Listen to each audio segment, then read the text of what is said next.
like the goal is that the money should grow over a time period, right? वो हम्म। उतना ही ना रहे, क्योंकि पैसे की वैल्यू दिन ब दिन अगर आप देखते जाएं तो घटती जाती है। सो 3 से 6 महीने के खर्चे तक का भी फंड आप अपने पास रख सकते हैं। हम्म। तो वो है। फिर आपने इंश्योरेंस बना लिया, तो ये जब दो चीजें आपके पास है तो आप आराम से शांति से सो सकते हैं। जी।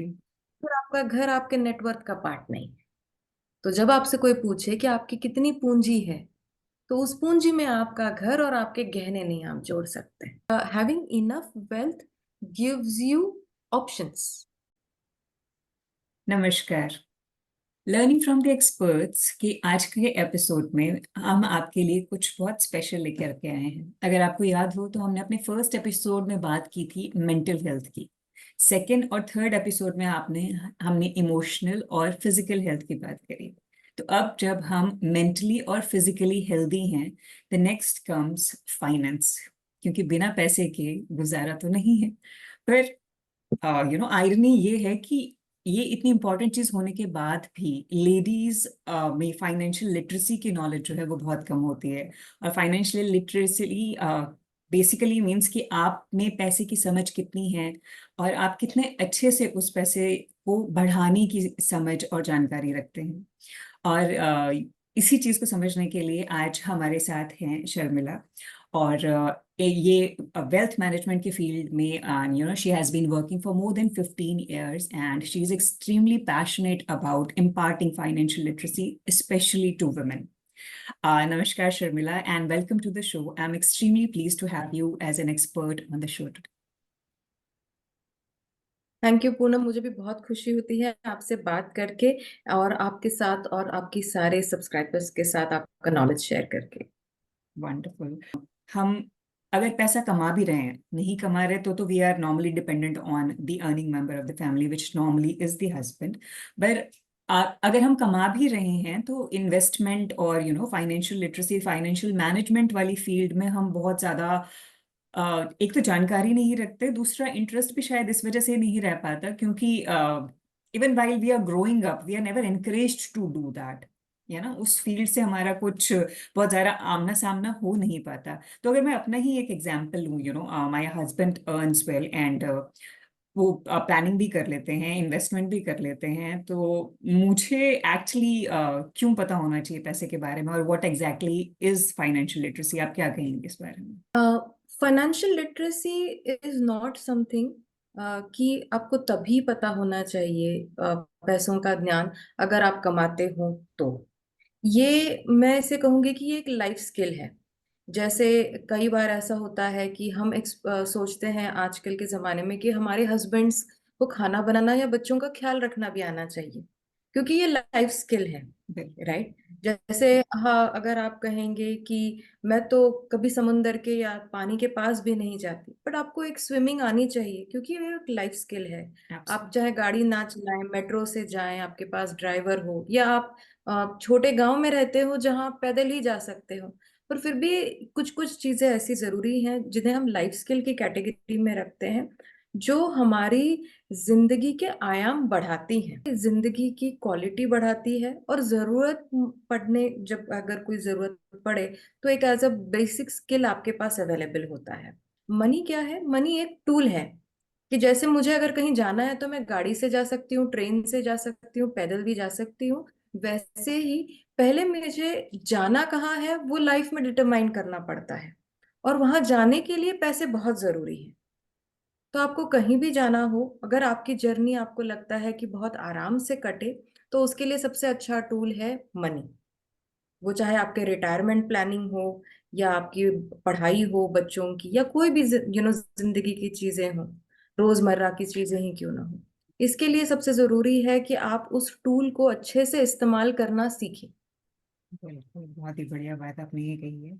क्योंकि जिंदगी में रिक्वायरमेंट कब आ जाए, कुछ स्किल्स ऐसे होते हैं जो अगर आपको आते हैं, जिसका एक एग्जांपल कोरोना के टाइम हम सभी ने देखा कि लाइफ स्किल्स एक्चुअली क्या होते हैं और क्या क्या करना आपको आना जरूरी होता है। तो फाइनेंशियल लिटरेसी, आप अपने पैसे को किस तरीके से मैनेज करते हैं, ये भी एक लाइफ स्किल है और ये आना बहुत जरूरी है।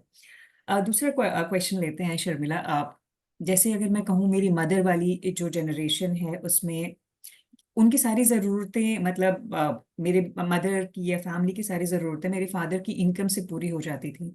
और जो भी है एक बजट के हिसाब से ही सही, हर चीज़ इमीडिएटली ना होकर के कुछ प्लानिंग के साथ हो जाती थी। तो उनको कभी उस चीज़ की ज़रूरत नहीं पड़ी, दो वो अपनी जो भी उनको स्पेंडिंग के लिए मिलता था उसमें से अपने, जैसे डब्बे में पैसा जोड़ करके रखते हैं, वो ज़रूर करती थी। तो वो जो सेविंग है और इन्वेस्टमेंट का की जानकारी उनको कभी नहीं रही।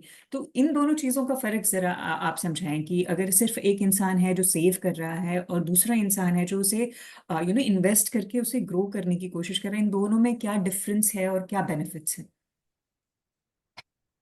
ऑफ कोर्स, ये बहुत अच्छी बात पूछी आपने। क्योंकि क्या होता है, एक चीज होती है कि आप कमा रहे हैं, आपने कमा लिए, उसके बाद में आपने कुछ खर्चा कर लिया, उसके बाद में आपने कुछ पैसे जोड़ भी लिए, यानी आपने सेविंग्स भी कर ली। बट क्या सिर्फ सेव करके एक जगह रखना, it's it's like a wise thing, या उसका कुछ और भी मतलब हो सकता है? क्योंकि हमारा जो what do you say, like the goal is that the money should grow over a time period, right? वो हम्म। उतना ही ना रहे, क्योंकि पैसे की वैल्यू दिन ब दिन अगर आप देखते जाएं तो घटती जाती है। आपने सुना होगा आपकी मम्मी को या दादी को कहते हुए कि हमारे जमाने में ये चीज जो 100 रुपए में मिलती थी वो आज 500 रुपए में मिलती है या 1000 रुपए में मिलती है। इसका मतलब क्या है कि inflationary forces are in place economies में। तो इस हम्म। वजह से क्या होता है कि जो पैसे आपने आज सेव भी किए हैं, वो अगर आपने कहीं जाके इन्वेस्ट नहीं किए तो वो दर बदर कम ही होते जाएंगे। आपको लगेगा कि मैं तो जोड़ रही हूँ, वो डब्बे में उतने ही हैं, बट आप जो चीज आज 500 रुपए में खरीद पाते हो, कल उसके लिए शायद आपको 700 रुपए लगे या 1000 रुपए लगे। तो इसका मतलब ये भी जरूरी है कि जो आपने 500 रुपए बचाए हैं, वो बढ़ के भी 700 और 1000 हो, ताकि आप एटलीस्ट ज्यादा नहीं तो कम से कम सेम चीजें कुछ अगले पीरियड के बाद खरीद सके। इसलिए ये होता है कि एक सेविंग्स वो होती है कि अगर आप सोचें कि एक रोटी की तरह है आपकी इनकम, राइट? जो एक गोल रोटी होती है आपकी, तो रोटी में आपने एक हिस्सा बना लिया है सबसे पहले आपके जो मैंडेटरी खर्चे हैं, जैसे रोटी कपड़ा मकान पहले जमाने में था, आजकल शायद मोबाइल भी है, इंटरनेट भी है, एजुकेशन भी है। सो आपके रोटी में ये हर एक एक टुकड़े होते जाते हैं, और फिर बच के जो यूजुअली निकलता है वो आपका सेविंग्स हो जाता है।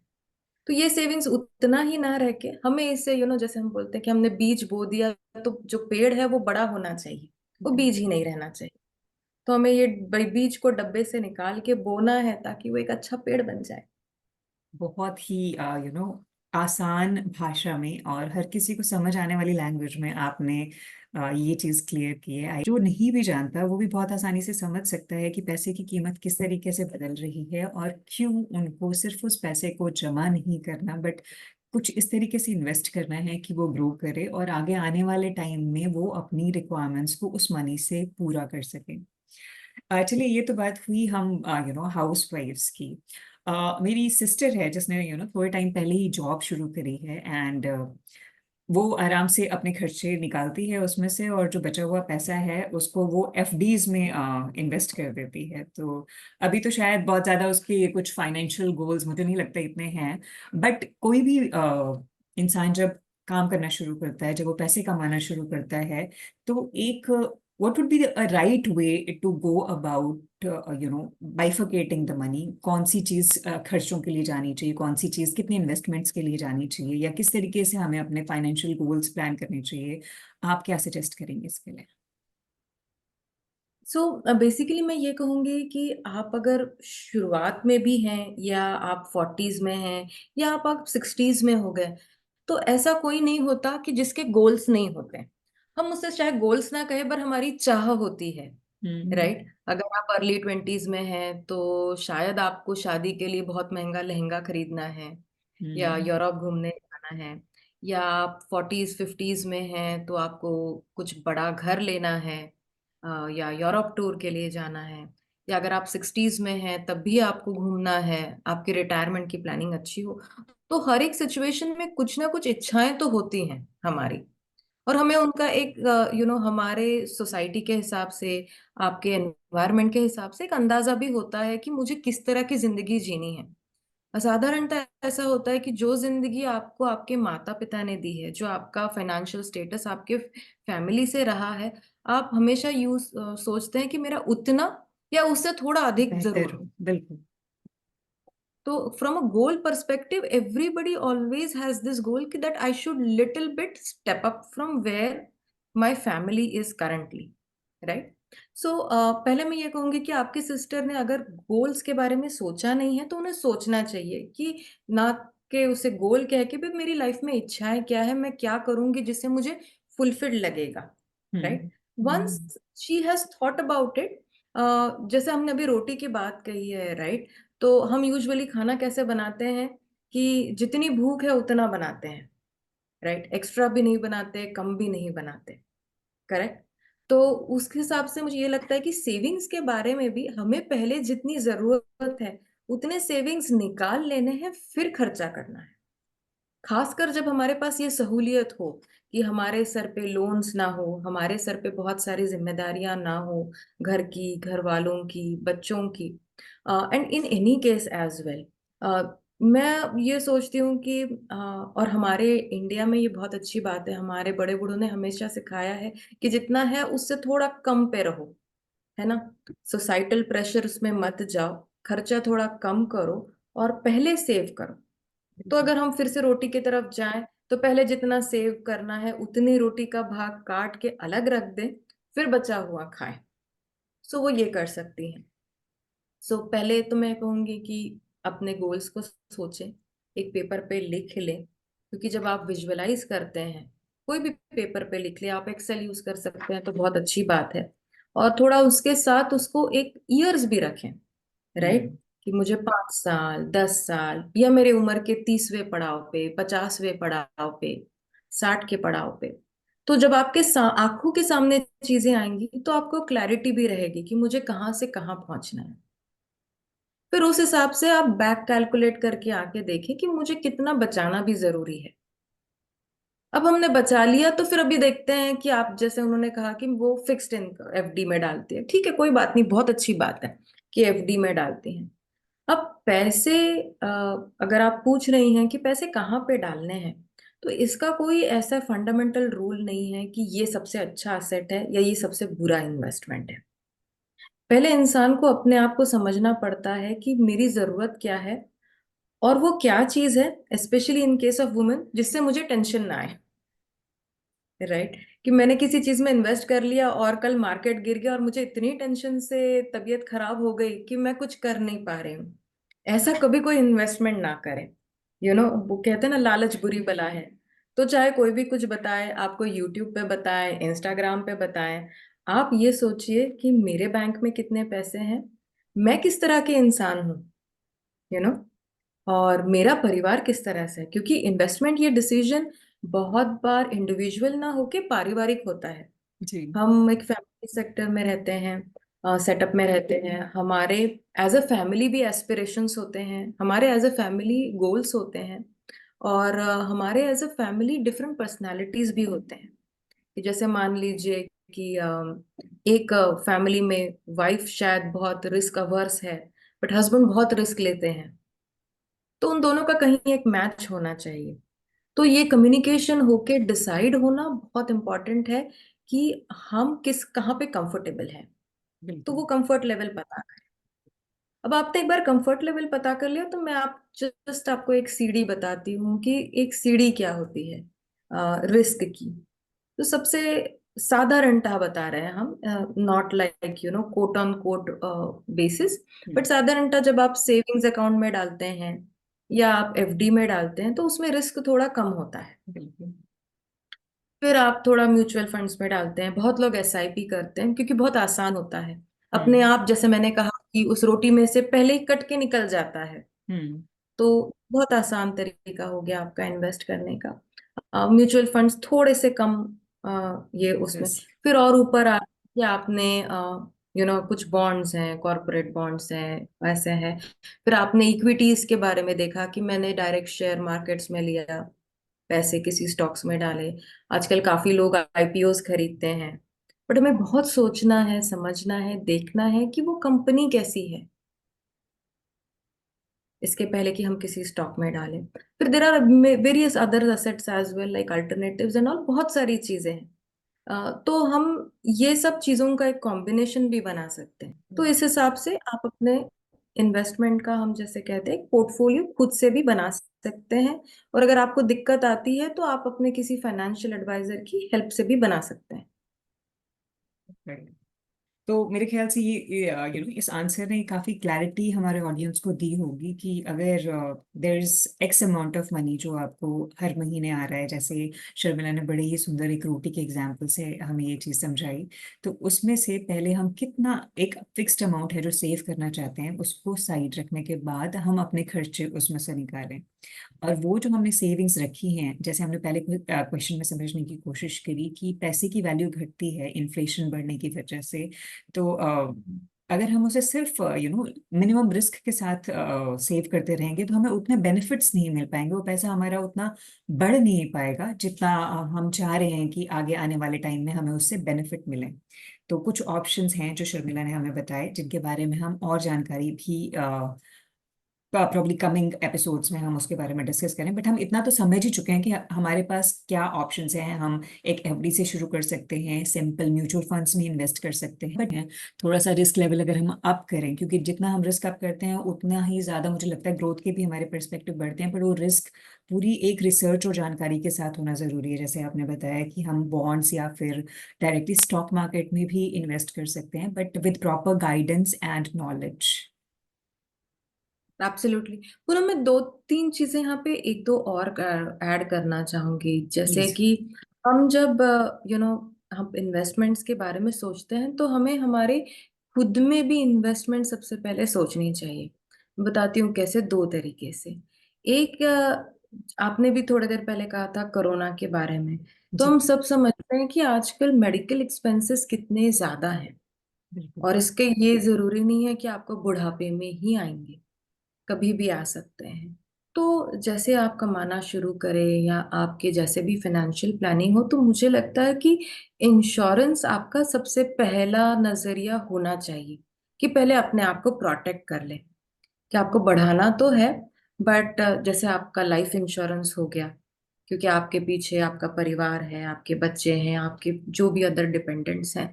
तो एक लाइफ इंश्योरेंस, टर्म इंश्योरेंस होना बहुत जरूरी है। साथ साथ में आप एक मेडिक्लेम भी होना बहुत अच्छी बात है, ताकि कोई भी किस तरह का भी खर्चा हो, भगवान करे कभी ना जरूरत पड़े, बट अगर हो तो आपके पास उसका एक रेमेडेड मेजर हो। लाइफ की तो क्या कहते हैं, मजा ही उस बात में है कि कब क्या हो जाए पता नहीं। बिल्कुल। राइट। तो जिंदगी ऐसी है कि आपके ऊपर क्रिकेट की तरह कर्व बॉल फेंकती रहती है। तो इसके लिए आपके पास कुछ ऐसी सहूलियत भी हो कि कभी जरूरत पड़े तो आपको कुछ ना बेचे बिना भी एक सम आपके पास हो, जो आप फटाक से किसी एसेट्स में से निकाल सके या आपके सेविंग्स बैग्स में निकाल से निकाल सके, कुछ इमरजेंसी फंड की तरह हो। तो एक छोटा सा इमरजेंसी फंड, जिसमें मान लीजिए कि आपके 2 से 3 महीने के खर्चे के मुताबिक, क्योंकि कितना इमरजेंसी फंड रखना है वो भी एक सवाल है। जी। तो ये भी आपके आउटलुक पे है। अगर आपका आउटलुक ऐसा है कि आप बहुत डरते हैं, तो साल भर के खर्चे का इमरजेंसी फंड हो सकता है। या आप एक positive happy go lucky person है, आपको लगता है इतनी ज्यादा दिक्कतें नहीं आएंगी, सो 3 से 6 महीने के खर्चे तक का भी फंड आप अपने पास रख सकते हैं। हम्म। तो वो है। फिर आपने इंश्योरेंस बना लिया, तो ये जब दो चीजें आपके पास है तो आप आराम से शांति से सो सकते हैं कि भैया आप, जी। बहुत बड़ी दिक्कतें नहीं आएंगी। उसके बाद में ना, जब हम औरतों के बारे में बात करते हैं एंड इन जनरल ऑल्सो, हमारे पास पहले से ऐसा है कि हम सोना बहुत खरीदते हैं।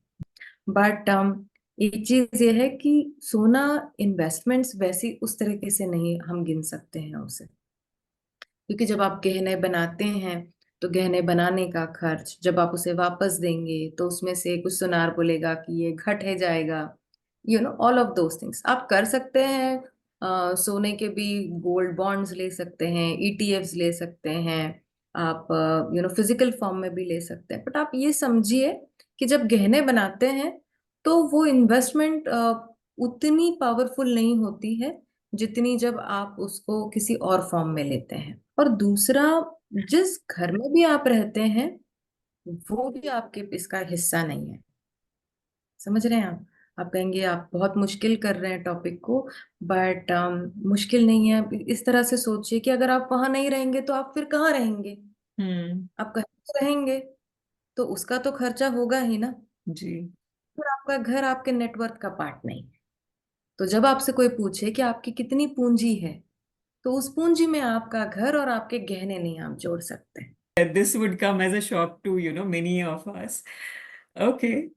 पर चलिए क्योंकि नहीं, अब वो जानकारी होना हमेशा बहुत अच्छा होता है। और आज तो आपने बहुत सारे डाउट्स यहाँ पे क्लियर कर दिए, और जितने भी ऑप्शंस आपने दिए हैं और आपके हिसाब से, और जनरली भी एक आपका पोर्टफोलियो ऐसा होना चाहिए जिसमें आपके risk should be a mixed of combination, ताकि किसी भी केस में ऐसा ना हो कि आपकी परेशानियां बढ़े। और आपने बहुत ही अच्छी ये सजेशन दी है कि आपके मेडिकल एंड टर्म इंश्योरेंस बहुत ज़रूरी है, क्योंकि इस तरीके के टाइम कभी बता के नहीं आते। और अगर हमेशा ये चीज अच्छी मानी जाती है, चाहे आप किसी भी फील्ड में कर रहे हैं, कि अगर आपने आने वाले रिस्क के बारे में कहीं पे सोच के कुछ तैयारी की है, तो खुदा ना खास्ता जब वो नौबत आ ही जाए, उस टाइम आप परेशानी में नहीं होंगे। उस टाइम कुछ बैकअप आपके पास रहेगा, and you would sail through that period smoothly.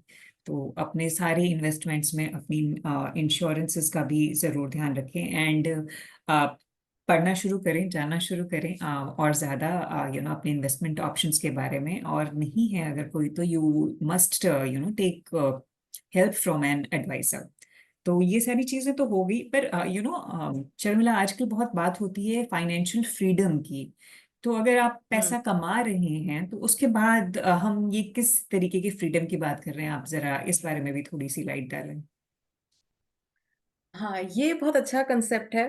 और कई बार लोगों को क्या लगता है कि फाइनेंशियल फ्रीडम का मतलब ऐसा है कि कुछ काम धाम नहीं करना है, आराम से बैठना है। तो उसका मतलब डायरेक्टली ऐसा नहीं होता है। उसका मतलब ये होता है कि मैं वो काम करूंगी जो मुझे पसंद है, जो मैं करना चाहती थी हमेशा से, जो मुझे खुशी देता है। क्योंकि कई बार हमारे साथ ऐसा होता है कि हम वो पढ़ाई चूज कर लेते हैं जिससे अच्छा जॉब मिले। हम वो बिजनेस करने लग जाते हैं जो फैमिली बिजनेस पहले से था, राइट। काफी चीजें हम एडजस्ट कर लेते हैं, जिंदगी के साथ कोप कर लेते हैं। तो हमारी जो फ्रीडम ऑफ चॉइस होती है वो कम हो जाती है। ये नहीं कि बिल्कुल ही होती नहीं है, बट हमारी फ्रीडम जो है लिमिटेड हो जाती है। जी। तो हम यहाँ पे ये कहना चाह रहे हैं कि अगर हम एक पूंजी अच्छे से जोड़ लें, जिससे हमारा डेली का day to day monthly income का जो स्ट्रेस है वो निकल जाए, तो फिर मैं वो काम कर सकूं जो जो मुझे मुझे पसंद खुशी है। देता है, बिल्कुल, कुछ बहुत मान बढ़िया। लीजिए कि किसी के हस्बैंड है जो बहुत ऑफिस में से रोज परेशान लौट रहे हैं, पर जॉब छोड़ नहीं सकते हैं, हम्म। दूसरी जॉब, क्योंकि इस पूरा घर उस पर डिपेंडेंट है। पर मान लीजिए यही अगर आपकी तैयारी है, आपके पास इनफ है, तो आप सोच सकते हैं दूसरा कुछ करने का, अपना कुछ बिजनेस ट्राई करने का। तो हम्म। आपको ये बर्डन नहीं है कि मुझे 12 घंटे ही काम करने हैं, 16 घंटे ही काम करने हैं। मैंने जैसे अपनी ज़रूरतों के लिए आप तैयारी कर ली है, और अब मैं अपने हिसाब से अपना मनपसंद काम कर सकता हूँ। ये फ्रीडम मुझे मिल जाती। एब्सोल्युटली, क्योंकि काम ना करना इंसान की फितरत नहीं है। आप भी परेशान हो जाएंगे, आप अपने आसपास के लोगों को भी बहुत परेशान कर देंगे।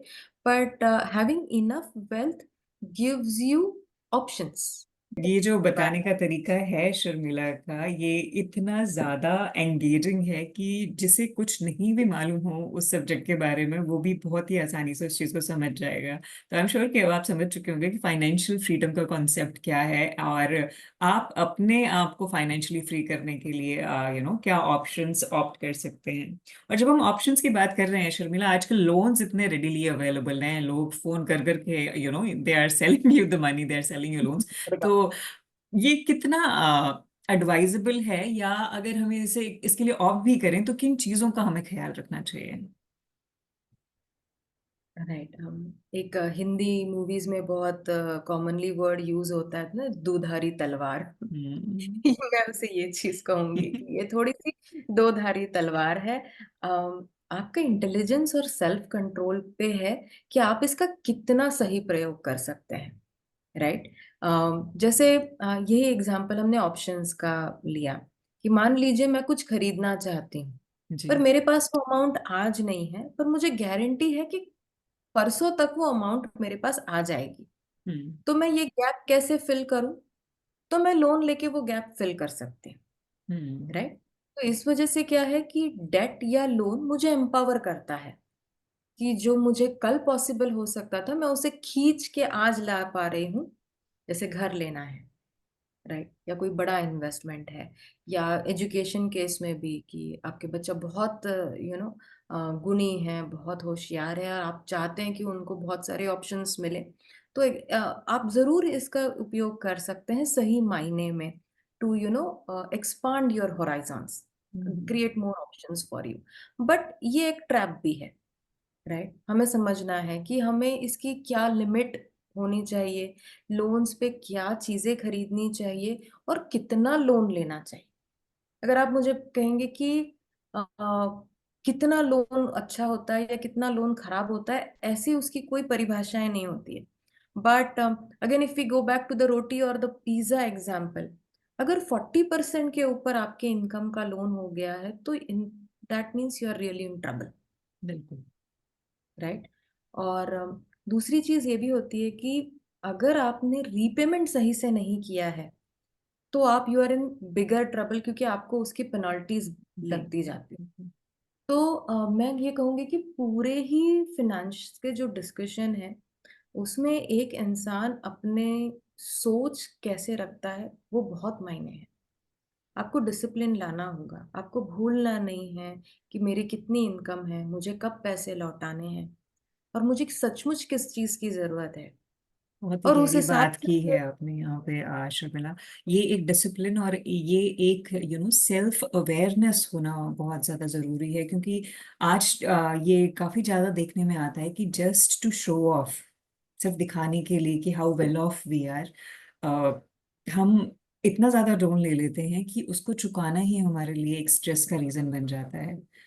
और आज के टाइम में जहाँ पे जॉब्स की स्टेबिलिटी की कोई गारंटी नहीं है, और इतना ज़्यादा अपने आप को उस डेट में कर लेना बहुत ज़्यादा, that's not a wise thing to do. तो ये चीज़ आपने बिल्कुल सही बोली कि आप लें लोन उन केसेस के लिए जहाँ वो सीरियसली ज़रूरी है, नंबर वन। और नंबर टू, आपको ये पता है कि आप इसको with in a fixed duration पे ऑफ कर सकते हैं। तो अपने लोन को विद इन लिमिट्स रखें और डिसिप्लिन्ड रहें, ताकि आप उसे पे ऑफ कर सकें, ताकि वो आपको वो सारी खुशियां दे जो आपको एक लोन से मिलनी चाहिए, rather than the tension that it creates to पे इट ऑफ।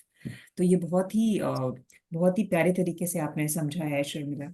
अब बात करते हैं कि अभी तक हम वुमेन ओरिएंटेड ये टॉक रही है सारी, तो आदमी किस तरीके से इन्वेस्ट करता है, उनके इन्वेस्ट करने का तरीका या मनी को मैनेज करने का तरीका किस तरीके से अलग होता है, और हम उनके पैटर्न्स से क्या सीख सकते हैं? अम, मैं ये नहीं कहूंगी कि main and women invest differently.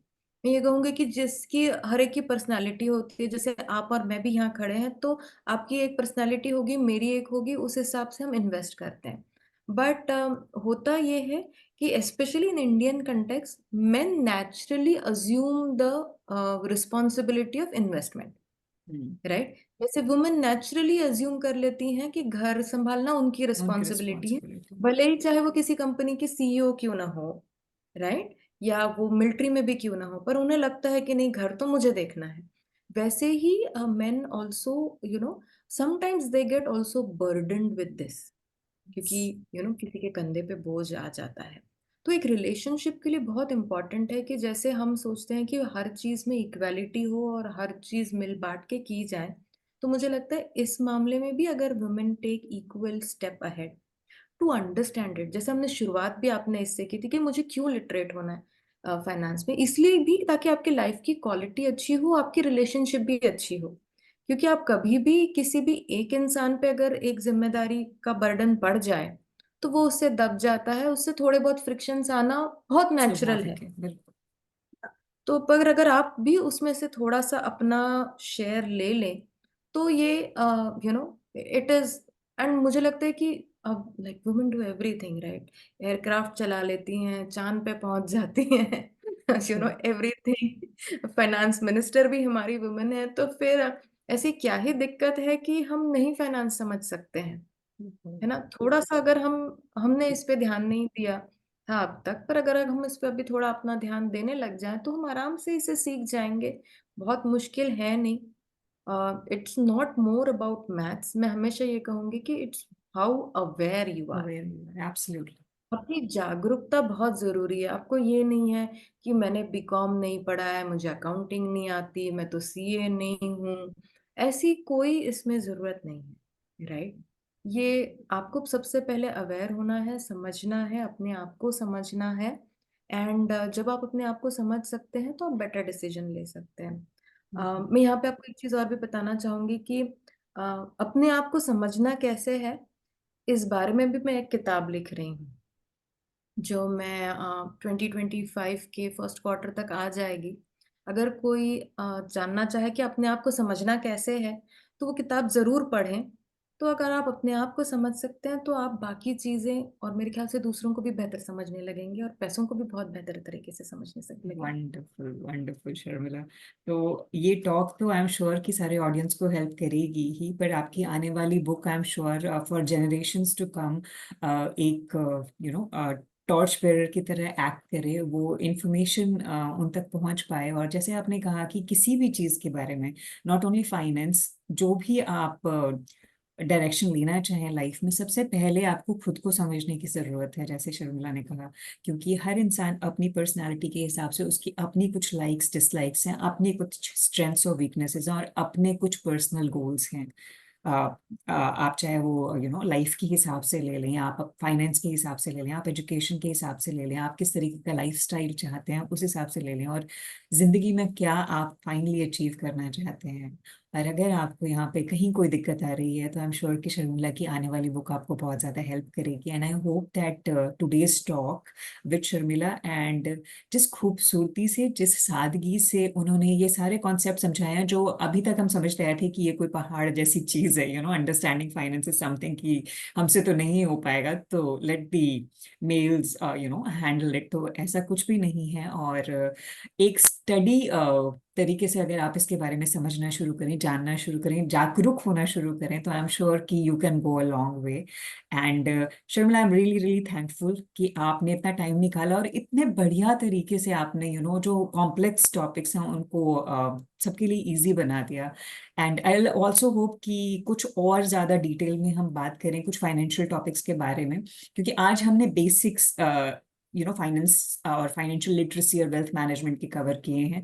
तो आने वाले टाइम में ज़रूर let us give some time to the audience to let this information sink in, and then we'll have another episode जिसमें हम थोड़ा सा अगले लेवल तक चीज़ें लेकर के जाएं और ज़्यादा हेल्प से कर पाएं। एब्सोल्युटली। मुझे हमेशा आपसे बात करके बहुत मज़ा आता है। मुझे खुद भी कुछ सीखने को मिलता है, सोचने के लिए मिलता है और आज भी बिल्कुल वैसा ही हुआ। So it was a fantastic experience. Thank you so much. और अगर किसी के कुछ क्वेश्चंस हों तो I would definitely love to answer them. You can share with me. Absolutely. तो अगर आपके कोई क्वेश्चंस हैं तो please mention it the comment box, और हम अपने आने वाले एपिसोड में उन क्वेश्चंस को कवर करना चाहेंगे। अगर आपको इस इंफॉर्मेशन से ज़रा सा भी बेनिफिट हुआ है, तो please like this video, share it with all those who will need it. कुछ सीख पाएंगे, और आपके थ्रू ये इंफॉर्मेशन और लोगों तक पहुंच पाएगी। और अगर आपने सब्सक्राइब नहीं किया चैनल को, तो प्लीज़ डू दैट, ताकि आप आने वाली किसी भी इंफॉर्मेशन को मिस ना करें। ऐसी ही महत्वपूर्ण जानकारी लेकर के, ऐसी ही कुछ वेरी इंटरेस्टिंग गेस्ट को लेकर के मैं अगले एपिसोड में फिर आपसे मिलूंगी। नमस्कार और धन्यवाद।